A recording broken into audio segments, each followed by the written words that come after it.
우리에게 주신 하나님의 말씀은 요한복음 14장 27절, 요한복음 14장 27절 한 절 말씀입니다. 다 찾으셨으면 우리 한 목소리로 합독하도록 하겠습니다. 자, 시작. 평안을 너희에게 끼치노니 곧 나의 평안을 너희에게 주노라. 내가 너희에게 주는 것은 세상이 주는 것과 같지 아니하니라. 너희는 마음에 근심하지도 말고 두려워하지도 말라. 아멘. 한마디 말이 참 중요합니다. 한마디 말을 듣고 우리는 힘을 얻기도 하고 한마디 말 때문에 낙심하고 절망하기도 합니다. 한마디 말 때문에 우리는 행복해하기도 하고 한마디 말 때문에 상처받아 괴로워하기도 합니다. 그 한마디의 말을 가장 중요하게 여기는 것이 바로 광고계입니다. 광고 카피 하나 때문에 제품 하나가 잘 팔리기도 하고 한 기업이 살아나기도 합니다. 그 유명한 카피, 광고 카피 가운데 하나, 우리 청년들에게는 진짜 오래된 얘기지만 23년 전 2002년도에 전 국민들을 다 집중하게 했던 한마디의 광고가 있습니다. 여자 탤런트 김정은이 나와서 외쳤죠. 여러분 모두 부자 되세요. 이 말이 전 국민들에게 다 알려졌고요. 지금까지 새 인사로 부자 되세요를 많이 쓰고 있습니다. 그만큼 우리 모두가 부자 되는 것, 돈 많이 버는 것을 그렇게 소망하는 것 같습니다. 돈보다 좋은 게 뭐가 있을까요? 뭐니 해도 돈이잖아요. 돈만 있으면 뭐든지 할 수 있잖아요. 불가능을 가능케 만들잖아요. 우리 모두가 좋은 대학교 들어가는 것을 소망하죠. 부모님들이라면 자녀들이 명문대학교 들어가는 것을 그렇게 소망합니다. 그런데 우리나라는 불가능하다고 여기지만 미국에서는 가능한 게 있어요. 돈만 있으면 우리가 많이 들었던 명문대학교에 자녀들을 입학시킬 수 있습니다. 기부 입학제도가 남아있는 학교들이 많이 있다고 합니다. 그만큼 돈이면 좋은 대학교도 들어갈 수 있는 세상에 우리가 살아가고 있습니다. 돈이 참 좋죠. 그런데 돈이면 뭐든지 다 할 수 있을까요? 뭐든지 가능할까요? 뭐든지 구입할 수 있을까요? 인터넷에서 떠도는 이야기죠. 정말 많은 사람들이 다 들었고 여러분들도 알 거예요. 돈으로 살 수 없는 것. 저는 이 이야기를 들을 때마다 그렇구나. 돈이 좋긴 좋지만 돈으로 안 되는 것이 참 많구나. 이렇게 말하고 있어요. 돈이 있으면 집을 살 수 있지만 가정은 살 수 없습니다. 돈이 있으면 좋은 침대는 살 수 있을지 모르겠지만 편안한 잠은 살 수 없습니다. 돈이 있으면 명품 시계는 구입할 수 있을지 모르지만 시간은 살 수 없습니다. 전 이 다음부터가 마음에 와닿아요. 이렇게 이어집니다. 글은 돈이 있으면 약은 살 수 있지만 건강은 살 수 없습니다. 돈으로 피는 살 수 있지만 생명은 살 수 없습니다. 돈으로 사람은 고용할 수 있지만 그 마음까지는 얻을 수 없습니다. 그렇잖아요. 돈이 있으면 신약, 명약, 좋은 약들 다 구입할 수 있지만 그 돈으로 건강까지는 살 수 없습니다. 돈으로 많은 피를 구입할 수 있을지 모르겠지만 생명은 살 수 없습니다. 돈으로 사람은 부릴 수 있을지 모르겠지만 그 사람의 마음까지 살 수는 없습니다. 돈으로 되는 것도 많지만 안 되는 것이 더 많습니다. 돈을 가지면 행복하겠지만 돈이 있어도 불행한 사람 제가 진짜 많이 직간접으로 들었습니다. 에이 목사님, 돈 없어 봐서 모르시는 거예요. 돈 있으면 정말 좋아요. 진짜 돈 있으면 다 행복합니까? 그렇지 않더라고요. 제가 부자들이 사는 동네를 간혹 가다 가봤습니다. 미국에서 베버리 힐스, 뉴욕에서 어퍼 이스트 동네, 진짜 부자들이 많이 살거든요. 그런 동네 가면은요, 다른 동네에 없는 것들이 많은 게 있습니다. 그게 뭐냐면 CCTV예요. 경비원이에요. 왜 경비원이 많고 왜 CCTV가 부자 동네에 많을까요? 많이 가지고 있으니까 불안한 거예요. 누가 와서 뺏어갈까봐, 훔쳐갈까봐, 우리를 위협할까봐 경비원들을 세워놓고 CCTV를 설치해놓고 있더라는 거죠. 돈이 없으면 오히려 두 다리 쭉 펴놓고 그냥 편하게 살 수 있습니다. 하지만 가진 것이 많으니까 오히려 불안한 거예요.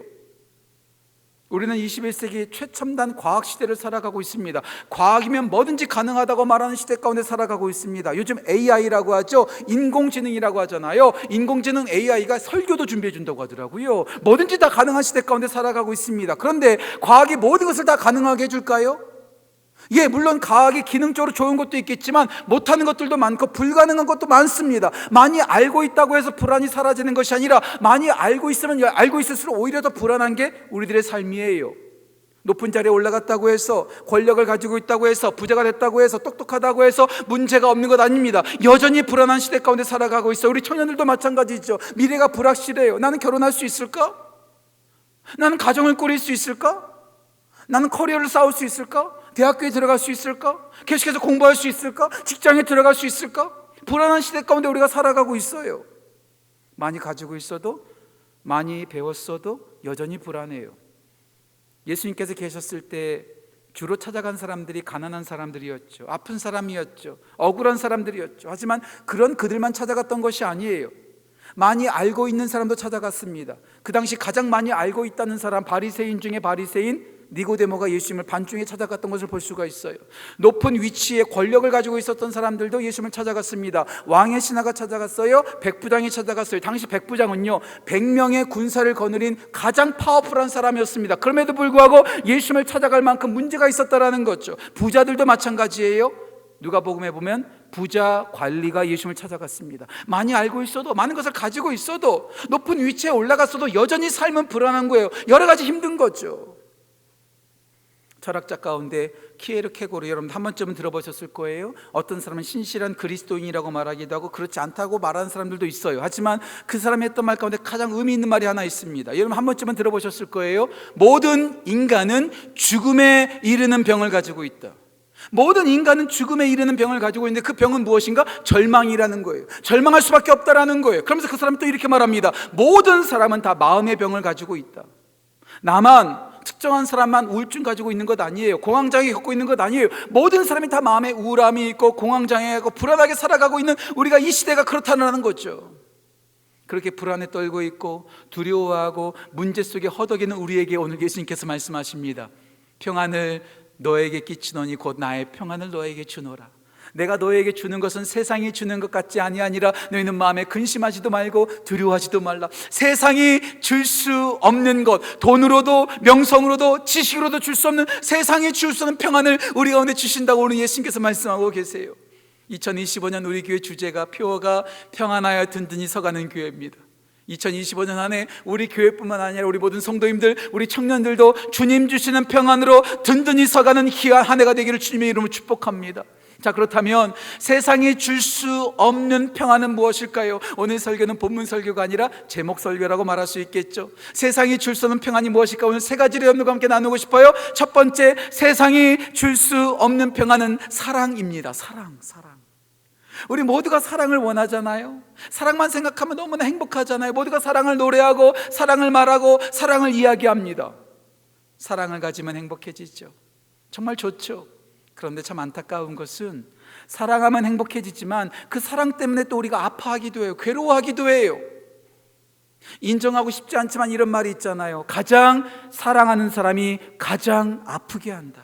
가장 사랑하는 사람이 가장 아프게 하는 거예요. 영화를 보세요. 소설을 보세요. 아니, 여러분들의 인생을 한번 생각해 보세요. 나랑 하등의 상관이 없는 사람 때문에 상처받지 않아요. 가장 가까운 사람, 가장 사랑하는 사람 때문에 우리는 밤잠을 설치고 괴로워하고 상처를 받고 있는 것 아니겠습니까? 왜 우리가 사랑 때문에 상처를 받고 고통스러워하는 걸까요? 우리들의 사랑이 완전하지 않기 때문에 그래요. 우리의 사랑이 온전하지 않기 때문에 그래요. 모두를 다 사랑한다고 말하죠. 하지만 우리는요, 무조건적인 사랑을 하지 않습니다. 조건을 따져가면서 사랑합니다. 여러분, 배우자를 선정할 때 아무나 만나줍니까? 조건을 따져요. 어디까지 배웠는지, 얼마만큼 가지고 있는지, 어느 가문에 있는지 조건을 따지면서 조건에 맞으면 사랑하는, 조건적인 사랑을 하는 것이 우리들의 사랑입니다. 그렇게 해서 사랑이 연결되면 희생적으로 사랑합니까? 그렇지 않아요. 이기적인 사랑을 하죠. 나 좋으라고 사랑하는 경우가 참 많습니다. 얕고 얕은 사랑이죠. 그렇게 사랑하는 사람에게 뭐든지 다 해줄 것처럼 말합니다. 하늘에 있는 별도 따주겠다고 말하죠. 정말 그렇게 무제한적으로 베풀어 줍니까? 무제한적으로 섬깁니까? 그렇지 않아요. 그렇게 할 수도 없을 뿐만 아니라 그렇게 하고자 하는 마음도 없어요. 우리는 제한적인 사랑을 할 수밖에 없어요. 그리고 무엇보다도 영원히 사랑한다고 말하죠. 영원히 사랑한다고 노래하죠. 하지만 우리의 사랑이 영원합니까? 얼마 가지 않잖아요. 1년 가면 오래 가는 거잖아요. 헐리우드에 있는 배우들을 제가 말씀드렸죠. 제일 잘생겼어요. 제일 아름다워요. 가진 것도 많아요. 좋은 집에 살아요. 그들의 결혼식 얼마나 화려하고 얼마나 멋진지 몰라요. 그들이 프로포즈 할 때 정말 구슬만한 다이아몬드 반지로 프로포즈 하잖아요. 영원히 사랑할 것처럼 화려하게 결혼 생활하지만 그들의 사랑이 진짜 오래 갑니까? 정말 쉽게 이혼하잖아요. 반짝 사랑하잖아요. 온전하지 않기 때문에 우리가 사랑의 상처를 받는 거예요. 사랑 때문에 행복해하는 것이 아니라 사랑 때문에 불안한 거예요. 성경 속에 나와 있는 사람들도 마찬가지예요. 전 성경 속에 나오는 여인들을 볼 때마다 얼마나 기구하고 얼마나 불쌍한지 몰라요. 여성들, 성경 속에 나오는 여성들이 참 불쌍해요. 첫 번째로 생각한 사라와 리브가를 한번 생각해 보세요. 아브라함의 부인이었고 이삭의 부인이었죠. 믿음의 조상의 부인들이었어요. 얼마나 행복하게 살았을까요? 그렇지 않아요. 아브라함과 이삭은요, 자기 살겠다고 자기 부인을 부인이라고 말하지 않고 누이라고 속입니다. 반은 맞고 반은 틀린 말이지만 자기 살겠다고 째째하게 부인을 부인이라고 말하지 않고 누이라고 소개했던 거죠. 얼마나 그들의 마음이 상처를 많이 받았겠습니까? 그렇지 않아요? 야곱의 부인 레아를 생각해 보세요. 좀 못생겼던 것 같아요. 그래서 남편에게 사랑을 받지 못했어요. 얼마나 한이 서렸을까요? 얼마나 괴로웠을까요? 구약 성경에 나오는 가장 불행한 여인 가운데 하나가 다말입니다. 다말, 다윗의 딸이었던 다말. 전 이 다말을 말할 때마다 이렇게 표현합니다. 그녀는 사랑을 당했고 그 당한 사랑에 버림을 당했다. 참 비참했어요. 참 비참했어요. 사랑 때문에 괴로운 거예요. 그리고 신약에서 나오는 여인 가운데 가장 비참한 여인, 예수님께서 사마리아에서 만나주신 요한복음 4장에 등장하는 우물가의 여인, 얼마나 비참했는지 몰라요. 예수님을 만나서 얘기하는데 그 마음이 너무나 까칠해요. 마음이 닫혀져서 마음을 도대체 열지를 않아요. 그런 그녀에게 예수님께서 말하시죠. 너의 남편을 데려와라. 그랬더니 그 여인이 말하는 거죠. 저는 남편이 없습니다. 그때 예수님께서 말합니다. 네 말이 옳도다. 네가 지금까지 남편이 5이 있었고 지금 있는 남자도 남편이 아니니 네 말이 맞도다. 무슨 말이에요? 그녀가 예뻤기 까닭에 수많은 남자들을 만났을까요? 미스 유대인이었을까요? 미스 사마리였을까요? 그렇지 않아요. 그녀가 예뻤기 까닭에 수많은 남자를 만났던 것이 아니라 2000년 전에는요, 여자가 남자를 선택하는 것이 아니라 남자가 여자를 선택하고요, 여자가 남자를 버릴 수 있는 권한도 없었어요. 남자가 여자를 버리는 거예요. 그 말은 무슨 말입니까? 적어도 사마리아 여인은요 5번 이상 그녀는 버림을 당한 거예요. 지금도 사랑을 하고는 있지만, 사랑을 받고는 있지만 언제 버림당할지 모르는 게 불안한 거예요. 무서운 거예요. 온전한 사랑이 아니기 때문에, 사랑 때문에 행복한 것이 아니라, 사랑 때문에 안전한 것이 아니라 오히려 불안하고 공포하고 무섭다라는 거죠. 우리의 사랑이 온전하지 않기 때문에 그렇습니다. 그런데요, 우리의 사랑이 온전하지 않다고 우리 주님의 사랑도 온전하지 않다고 생각하면 큰 착각입니다. 우리 주님의 사랑은 온전한 사랑이에요. 말씀 하나 소개할게요. 요한일서 4장 18절 말씀 다시 말씀드릴게요. 요한일서 4장 18절 이렇게 말씀하고 있습니다. 사랑 안에는 두려움이 없고 온전한 사랑은 두려움을 내쫓나니, 우리 주님의 온전한 사랑 안에는 두려움이 없고요, 그 두려움마저도 쫓아내요. 여기서 끝나지 않습니다. 말씀 하나 더 소개할게요. 고린도전서 13장 7절 말씀 보면 사랑은 모든 것을 견디느니라. 사랑하다가 문제를 만나면 견디지 못하고 사랑을 버릴 때가 있어요. 하지만 우리 주님은 어떤 문제가 있어도 사랑으로 견딘다는 거죠. 말씀 더 소개할게요. 베드로전서 4장 8절 다시 말씀드릴게요. 베드로전서 4장 8절에 이렇게 말씀하고 있습니다. 사랑은 허다한 죄를 덮느니라. 사랑하다가 상대방의 문제점이 발견되면 사랑을 가차없이 버리고 뒤돌아서는 경우가 참 많습니다. 하지만 우리 주님은 문제 있다고 우리를 버리시는 것이 아니라 그 문제와 그 죄를 덮어주시는 거예요. 말씀 하나만 더 소개할게요. 아가서 8장 6절에 이런 말씀이 있습니다. 사랑은 죽음같이 강하고 질투는 수월같이 강하다. 여기서 사랑, 여기서 질투를 구약학자들은 이렇게 말하더라고요. 뜨거운 사랑, 강력한 사랑, 그 무엇도 이겨낼 수 없는 가장 강력한 사랑이 우리 주님의 사랑입니다. 우리 주님의 사랑은 두려움을 내쫓고요, 우리 주님의 사랑은 모든 어려움을 견디고요, 우리 주님의 사랑은 모든 연약한 것과 약점을 다 덮어주고요, 모든 것들을 이겨내시는 가장 강력한 사랑이라는 거죠. 그도 그럴 것이, 우리는 조건적인 좁은 사랑을 하는데 우리 주님은 조건 없이 사랑하세요. 누구든지 사랑하세요. 문제가 있어도 괜찮아요. 남자도 괜찮아요. 여자도 괜찮아요. 돈이 많아도 괜찮아요. 돈이 없어도 괜찮아요. 누구든지 다 무조건적으로 사랑하시는 가장 넓은 사랑이 우리 주님의 사랑이에요. 그 주님께서 우리를 대충대충 사랑하지 않아요. 사랑하는 사람이 많다고 대충대충 사랑하시는 것이 아니라 죽기까지 희생하면서 사랑하신 깊고 깊은 사랑이 우리 주님의 사랑이에요. 우리 주님께서 우리를 사랑하실 때 무제한적으로 우리 가운데 베풀어 주세요. 하늘이 무제한적으로 높은 것처럼 우리 주님의 사랑은 높고 높은 무제한적인 사랑이 우리 가운데 모든 것을 주시죠. 무엇보다도 저를 제일 감동시키는 것은 우리 주님께서 우리가 말 잘 들을 때만, 주일날 예배 드릴 때만, 큐티할 때만, 교회에서 섬길 때만 우리를 사랑하시는 것이 아니라 영원히 끝까지 길고 길게 사랑하신다는 거예요. 우리 주님의 사랑은 모두를 사랑하는 가장 넓은 사랑.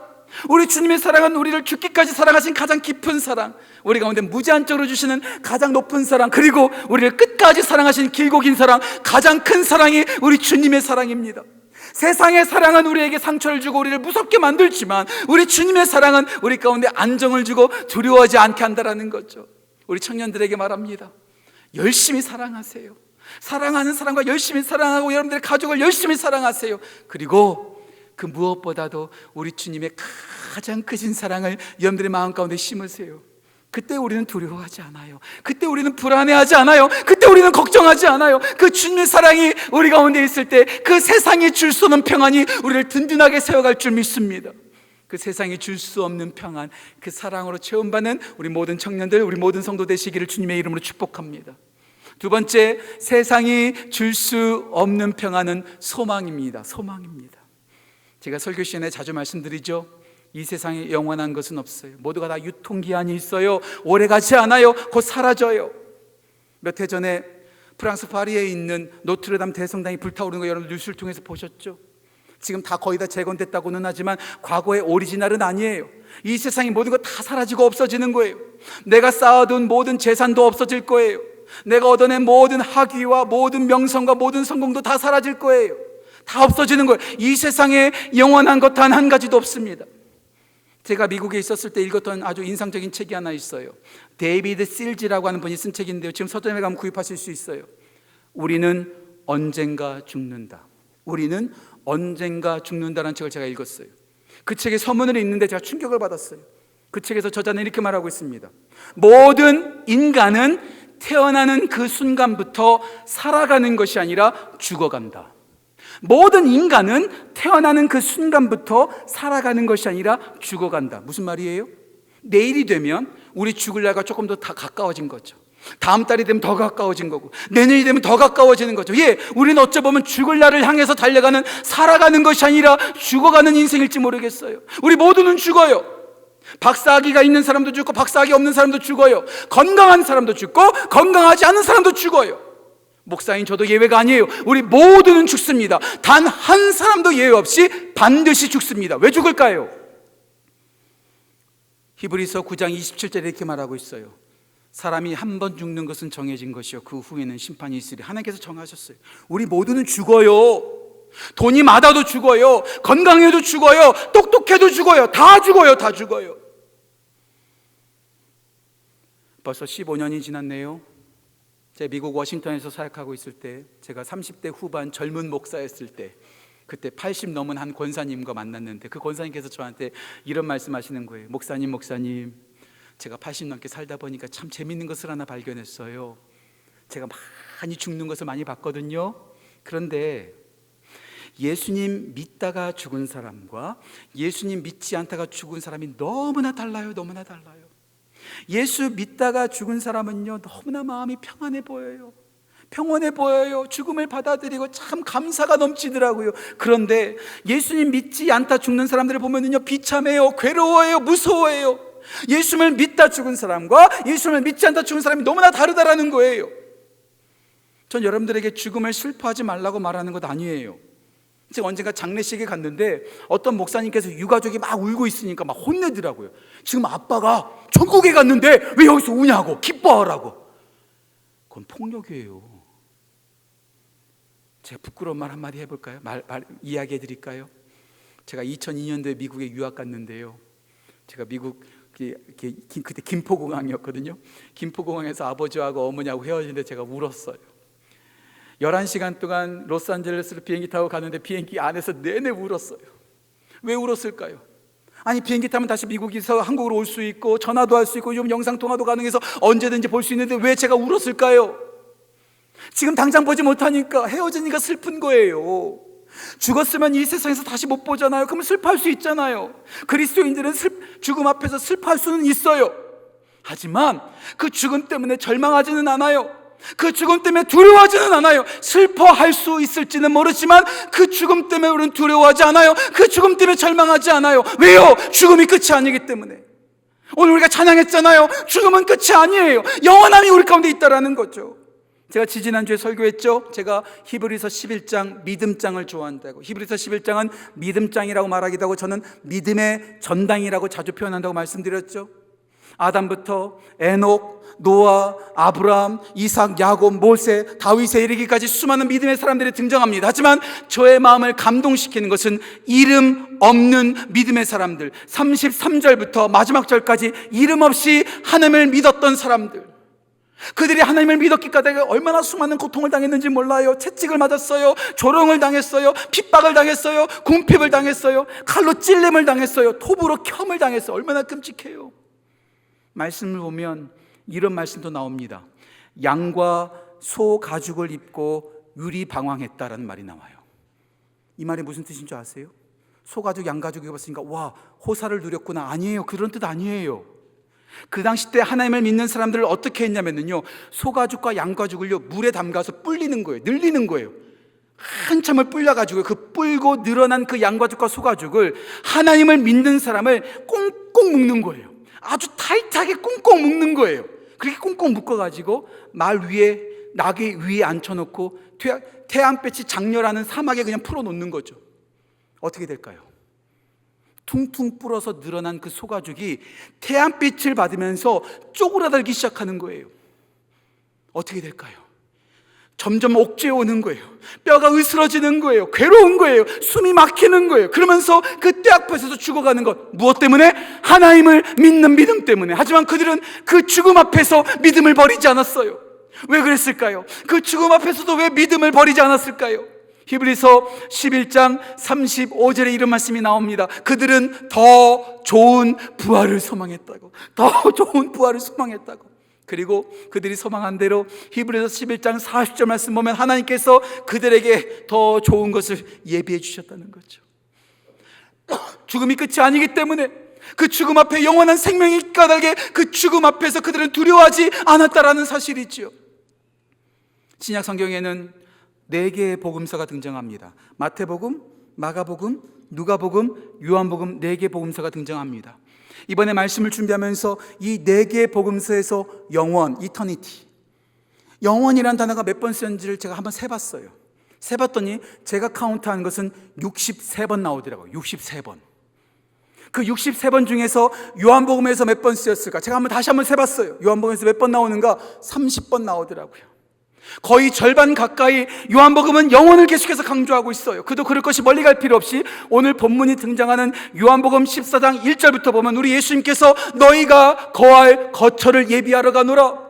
요한복음 14장 16절 내가 너희에게 보혜사 성령을 줄 터인데 그가 너희와 영원히 함께 있으리라. 요한복음에서 가장 유명한 말씀, 아니 성경 말씀에서 가장 유명한 말씀, 복음 중에 복음, 요한복음 3장 16절은 이렇게 증거하고 있죠. 하나님이 세상을 이처럼 사랑하사 독생자를 주셨으니 이는 그를 믿는 자마다 멸망치 않고 어떻게 해요? 영생, 영원한 생명을 얻게 하려 하심이라. 요한복음 3장 16절과 쌍둥이처럼 같이 외워야 되는 복음 하나가 더 있어요. 여러분 잘 기억하세요. 요한복음 5장 24절 다시 말씀드릴게요. 요한복음 5장 24절은 이렇게 말합니다. 내가 진실로 진실로 너에게 이르노니 내 말을 듣고 또 나 보내신 이를 믿는 자는 영생을 얻었고 심판에 이르지 아니하나니 사망에서 생명으로 옮겼느니라. 예수님을 믿으면, 예수님을 보내신 하나님 아버지를 믿으면 이미 영생이 있다는 거예요. 말씀 하나만 더 소개할게요. 요한복음 17장 3절 말씀, 영생은 하나님을 아는 것이다. 계속해서 영원한 생명을 강조하는 거예요. 우리는 죽음이 끝이 아니에요. 죽음을 슬퍼할 수는 있지만 죽음을 두려워하지 않아요. 죽음 때문에 낙심하지 않아요.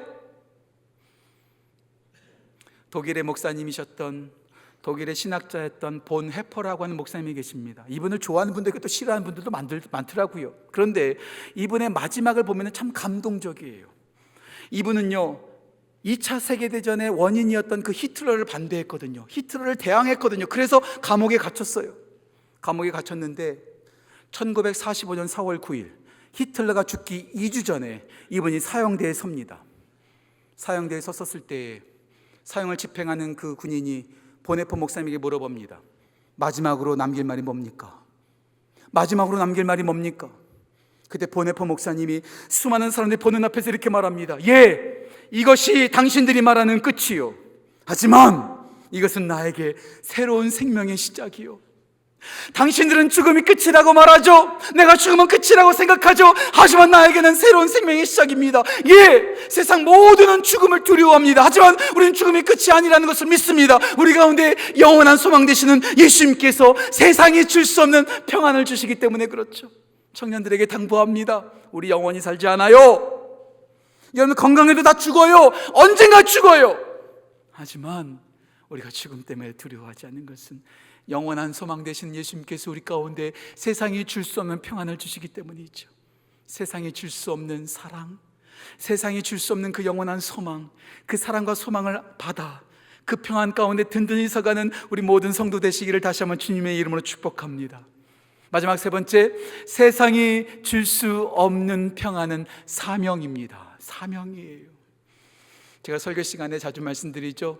목사가 가장 기다리는 시간이 주일 저녁 시간이라고. 설교 마치고 모든 것을 다 끝내고 월요일날 쉬니까, 월요일 쉬니까 너무나 주일날 저녁이 기다려지는 거예요. 근데 오늘은 여러분들도 별로 스트레스 안 받으실 것 같아. 지금 설 명절이니까, 그렇죠? 내일 일하러 가는 분도 있겠지만 거의 대부분 쉴 거 아니겠어요? 일하는 게 너무나 힘들어요. 일하는 게 너무나 스트레스가 쌓여요. 일하러 가는 월요일 아침에 심장마비로 죽는 사람이 제일 많다면서요. 그만큼 일하는 게 스트레스고, 일 때문에 두렵고, 일 때문에 걱정이 되는 거죠. 제가 어떤 젊은이가 운영하는 블로그에 들어갔더니 이 젊은이는요, 매년 공휴일이 며칠 되는지를 카운트하는 인간이더라고요. 제가 봤더니 2024년하고 2025년은 not bad, 괜찮대요. 나쁘지 않대요. 2026년하고 2027년이 대박이라면서요. 공휴일이 많대요. 벌써부터 그는 흥분하고 있더라고. 그런데 여기서 끝나지 않아. 2029년하고 2030년은 또 공휴일이 팍 준대요. 벌써부터 걱정하고 앉아있어. 5년 뒤의 일인데 벌써부터 걱정하고 있어. 그만큼 일하는 게 너무나 힘든 거예요. 너무나 싫은 거죠. 그런 사람들은 이렇게 말합니다. 우리가 죄를 져서 타락해서 그 일이 우리 가운데 저주가 됐다고. 진짜 일이 저주일까요? 물론 인간이 타락한 후에 우리가 일하는 것이 고통스럽다고 창세기 3장에 나왔죠. 하지만 창세기 3장 전에, 인간이 타락하기 전에 창세기 2장을 보면 하나님께서 아담에게 사명을 주세요. 일거리를 주세요. 노동을 주세요. 에덴 동산을 경작하고 지키라는 사명을 주세요. 일한다는 것은 저주가 아니에요. 고통이 아니에요. 일을 잘하면 그것이 우리 가운데 복이 되고 그것이 행복한 거죠. 제가 언젠가 한번 여러분들한테 소개했죠. 1997년인가 1998년 우리나라가 IMF 경제 위기에 있었을 때 한 일간지 헤드라인 기사에 이런 기사가 있었어요. 출근할 곳이 있다면 부러운 일, 아침에 눈 뜨고 싶지 않아요. 출근할 곳이 있다면 부러운 일, 아침에 눈 뜨고 싶지 않아요. 한 기업에서 명예퇴직 당한 간부가 그런 고백을 하는 거죠. 일할 곳이 없는 것 참 비참해요. 선생님이 가르칠 학교가 없다라는 것, 연기하는 배우가 설 무대가 없다는 것, 영혼을 섬기고 설교해야 될 목사가 섬길 교회가 없다는 것만큼 끔찍한 게 어디 있어요. 우리는 취준생이라고 말하죠. 그렇듯하게 말하자면 얼마나 괴로워요. 얼마나 괴로워요. 일할 곳이 없다는 거 진짜 괴로운 거예요. 괴로운 거예요. 혹시 우리 청년들 가운데도 일할 곳이 없어서 괴로운 사람들이 있습니까? 염려하지 마세요. 우리 가운데는 이미 주님 주신 사명이 있어요. 우리 주님께서 사명을 주셨어요. 가만히 있지 말라고 우리 가운데 사명을 주셨어요. 마태복음 5장 13절, 14절, 15절, 16절에 너희는 세상의 소금이다. 너희는 세상의 빛이다. 너의 착한 행실을 통하여 사람들이 하나님께 영광을 돌리게 하라. 우리는 세상의 소금으로, 세상의 빛으로 어두운 데 가서, 썩어진 곳에 가서 하나님의 사명을 감당해야 될 일이 있다는 거죠. 하나만 더 소개할까요? 제가 좋아하는 말씀 가운데 고린도후서 2장 15절 말씀에 사도 바울은 성령님을 통해서 이렇게 증거합니다. 너희는 구원을 받은 자들에게나 망하는 자들에게나 그리스도의 향기니. 구원받은 우리들 안에서도 그리스도의 향기가 되어야 되지만, 구원받지 못한 사람들에게도 우리는 나아가서 그리스도의 향기가 되어줘야 돼요. 왜 우리가 그 사명을 감당해야 될까요? 우리 주님께서 사랑을 주셨잖아요. 소망을 주셨잖아요. 그 사랑과 소망을 나만 독점하는 것이 아니라 그것을 나누는 거예요. 사랑을 모르는 사람들에게 나눠주는 거죠. 소망을 모르는 사람들에게 나눠주는 거죠. 그때 우리가 살아갈 이유가 생기는 거예요. 목적이 생기는 거예요. 두려워하지 않아요. 절망하지 않아요. 계속해서 그 사명을 향해서 달려가는 거죠. 2주 전 1월 14일 날 제가 조그만 기사를 보았어요. 기네스북에 기록이 등재된 한 할아버지가 세상을 떠났다는 기사였어요. 84세의 할아버지가 세상을 떠났다는 소식이었어요. 이 사람이 어떤 기록을 가지고 있을까? 어떤 기네스북의 기록을 등재했을까? 이런 기록을 가지고 있더라고요. 자기보다 키가 훨씬 높은 3.5m나 되는 십자가를 등에 짊어지고 7만 킬로를 달렸다는 거예요. 7만 킬로를 누볐다는 거예요. 8,600만 보를 걸었다고 말하더라고요. 7만 킬로. 언뜻 여러분들 이해가 안 되죠? 받아들여지지가 않죠? 저도 그랬어요. 그래서 제가 한번 찾아봤어요. 지구 한 바퀴 둘레가 얼마만큼 되는가? 제가 찾아보기로는 4만 킬로 되더라고요. 7만 킬로를 달렸으니까 지구 한 바퀴 반을 그는 십자가를 두고 곳곳을 누볐던 거예요. 왜 누볐을까요? 가는 곳마다 예수님의 복음을 증거한 거예요. 가는 곳마다 예수님을 나타낸 거예요. 그런데 그가 예수님의 복음만 증거했다면 저는 그렇게 감동하지 않았을 것 같아요. 처음에는 복음을 전하다가 후반부에 가서는요, 슬픔과 아픔이 있는 곳을 찾아갔어요. 미국에는 총기 난사 사건이 많잖아요. 총기 난사 사건이 있는 곳마다 십자가를 짊어지고 가서 사랑하는 이를 잃어버린 그들에게 가서 위로하고 그들에게 사랑을 전했어요. 전쟁터를 찾아갔어요. 아픈 곳을 찾아갔어요. 그는 계속해서 멈추지 않았어요. 40년 동안 그가 달릴 수 있었던 것, 주님 주신 사명이 있었기 까닭에 그는 멈추지 않고 걱정하지 않고 두려워하지 않고 그 사명을 따라 달려갔다라는 거죠. 사명이 있으면요 절대 낙심하지 않습니다. 절대 스탑하지 않습니다.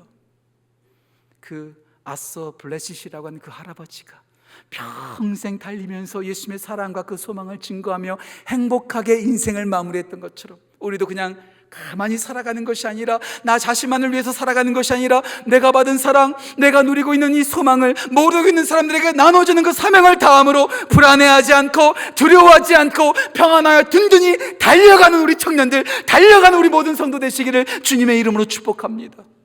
세상에 줄 수 없는 사랑, 세상에 줄 수 없는 소망, 세상에 줄 수 없는 사명이 우리 가운데 있을 때 우리는 절대로 넘어지지 않아요. 마치 오뚜기가 넘어질 듯 하지만 절대로 넘어지지 않는 것처럼 그 사랑이 우리 가운데 있으면, 그 소망이 우리 가운데 있으면, 그 사명이 우리 가운데 있으면 우리는 절대로 넘어지지 않아요. 우리 청년들을 섬기셨던 총신대학교 교수님, 우리 교회 협동 목사님이신 황선우 목사님, 제가 참 좋아하는데요, 이분이 최근에 대한성서공회에서 새롭게 성경책이 번역돼서 나왔거든요. 새 한글 성경. 혹시 부신자들, 혹시 성경책이 익숙하지 않은 사람들에게 이 성경책 선물하면 진짜 좋아요. 새 한글 성경. 제가 사랑하는 황선우 목사님께서 번역하셨다고 하니까 제가 그 책을 기독교회 백화점에 가서 바로 구입했어요.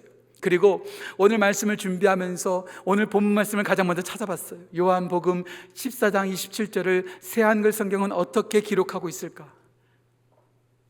개역 개정 성경도 참 좋지만 새 한글 성경이 참 마음에 와닿더라고요. 마치 시 같더라고요. 이렇게 요한복음 14장 27절을 번역하고 있었습니다. 평화를 그대들에게 남겨두고 떠납니다. 나의 평화를 그대들에게 줍니다. 무슨 시 같아요. 너무나 연애 편지 같아요. 우리 주님께서 우리 가운데 평화를 남겨두고 떠난다는 거예요. 그 평화를 우리들에게 주신다는 거예요. 평화를 심어주시고 평화를 부어주시고 평화를 우리 마음 가운데 주셔서 우리가 흔들리지 않도록 우리 가운데 역사하신다는 거죠. 2013년 제가 40살이 되던 해 저의 첫째 딸이 태어났어요. 늦깎이 아빠가 된 거죠. 그때부터 늦깎이 아빠가 돼서 딸들에게 어떻게 하면 잘해줄 수 있을까 계속해서 고민했어요. 그러다가 지금까지 11년 동안, 12년 동안 우리 딸들이 잘 때마다 항상 기도해줘요. 항상 기도해줘요.